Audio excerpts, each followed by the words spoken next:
تحياتي. اللي ابتدى نوع من الشكوى والتظلم والضيق والحزن انتهى بمصادمات.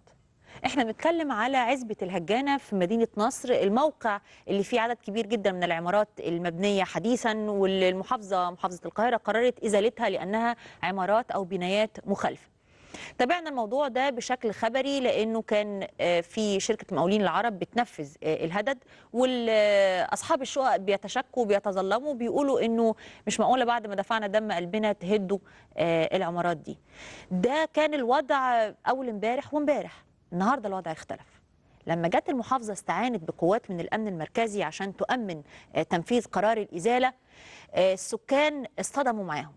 بعضهم أو كتير منهم وقفوا في الشرفات وابتدوا يضربوا الأمن بالطوب. الحقيقة أن المصادمات أسفرت عن إصابات من الفريقين، فريق المواطنين وفريق الشرطة.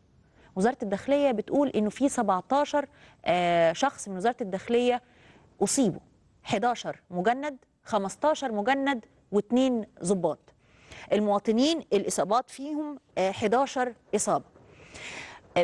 في مواطن في المنطقة للأسف الشديد فقد حياته، ولكن الكشف الطبي والتقرير بيقول أنه بسبب هبوط حاد في الدورة الدموية. السكان بيعتقدوا أنه فرق الحياة بسبب استخدام غازات مسيلة للدموع استخدمها الأمن المركزي لما لقى أنه في تعدي من المواطنين، إنما التقرير الطبي بيقول أنه سبب الوفاة ليس اختناق ولا تعرض لأي نوع من الإساءة البدنية، إنما هو هبوط حاد في الدورة الدموية. الحقيقة صورنا ملمح من الاشتباكات. كلمة اشتباكات كلمة يمكن تكون مبالغ فيها، إنما المصادمات وكمان الجنازة اللي حضرها أعضاء مجلس شعب بيدافعوا عن بقاء العمارات كما هي.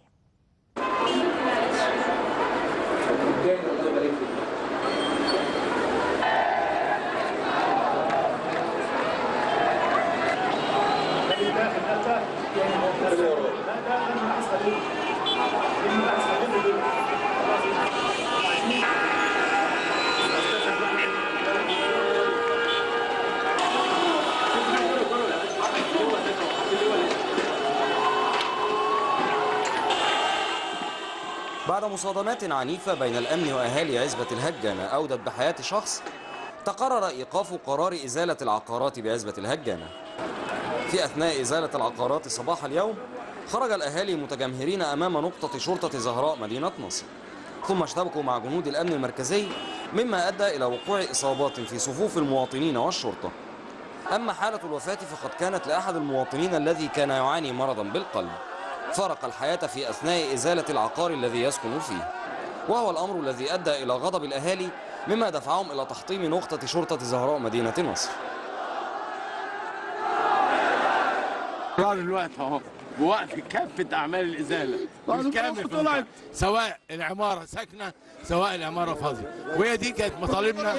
أنا وسيادة النائب حيدر بغدادي وسيادة النائب عصام، كانت مطالبنا من أول يوم، لأن دي كانت قضيتنا، وأعلنا قلنا قضيتنا ومش هننام إلا لما تخلص. الأمن المركزي دخل على الناس وعايزين يهدوا العماير، وطبعا في واحد اسمه أبو أيمن مات جنبينا وابنه تعور، الراجل ده كمان مشلول مش قادر يمشي. هدوا بيت جابوه